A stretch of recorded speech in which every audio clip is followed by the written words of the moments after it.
power of this BJP is only winning elections and mainly in the heartland states of Hindi and what we generally call as the Gomutra states. You cannot come to South India.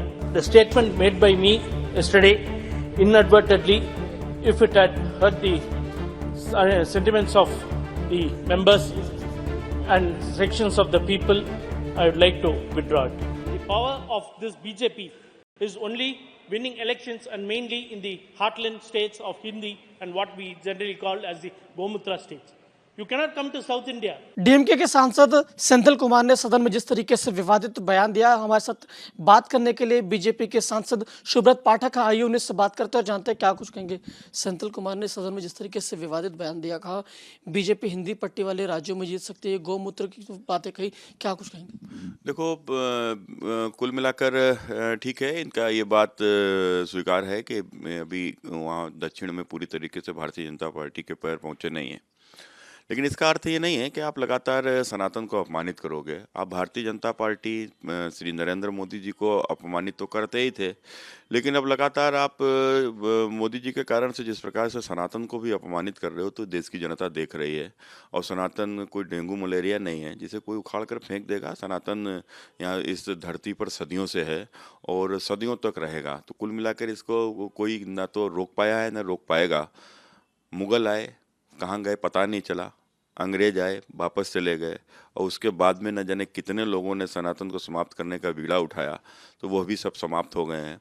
रही बात इन लोगों की, तो अभी एक बहुत बड़ा तमाचा देश की जनता ने मारा है, और ये शायद इन लोगों के इन्हीं सब कारणों से मारा है। तो कुल मिलाकर इनकी हैसियत नहीं, आने वाले दिनों में ये भी सब समाप्त हो जाएंगे। इससे पहले भी डीएमके के जो नेता है उन्होंने विवादित बयान दिया सनातन को लेकर, चाहे ए राजा हो या स्टालिन हो, इन लोगों ने विवादित बयान दे रखा। अब सदन के अंदर इन्होंने इस तरीके से दिया। देखो, देश में कुछ कट्टरपंथी ऐसे हैं कि जो कहीं ना कहीं हिंदू सनातन को अपमानित करते देखकर उनको खुशी होती है, और ये लोग उनके वोट के लालच में इस प्रकार की हरकतें करते हैं। तमाम सारे इस देश में धर्मांतरण के गिरोह भी आए हुए थे जो कि पूर्व की सरकारों में संरक्षण पाते थे। आज जिस प्रकार से तमिलनाडु में या अन्य राज्यों में जहाँ पर भाजपा की सरकार नहीं है, कांग्रेस की सरकार है, तो इस प्रकार उनको धर्मांतरण कराने वालों को संरक्षण मिलता है। तो कुल मिलाकर ये बहुत बड़ा एक षड्यंत्र है जिसमें ये सभी लोग शामिल हैं, लेकिन इनका षड्यंत्र सफल नहीं होगा। इन्हीं सबको ध्वस्त करने के लिए देश की जनता ने मोदी जी को जनादेश दिया है। जयपुर में जिस तरीके से घटना हुई, दिन दहाड़े गोली चली, मार दिया गया व्यक्ति को, क्या कुछ कहेंगे? देखो, वही ना कि समाजवाद, ये जो कांग्रेस की जो सरकार जिस प्रकार से जहाँ जहाँ पर भी है, या इनके गठबंधन की सरकारें जहाँ पर हैं, ये तुष्टीकरण में लिप्त हैं, और कहीं ना कहीं वोट के लालच में और अन्य चीज़ों को चलते ये लोग अपराध को संरक्षण देते हैं, अपराधियों को संरक्षण देते हैं।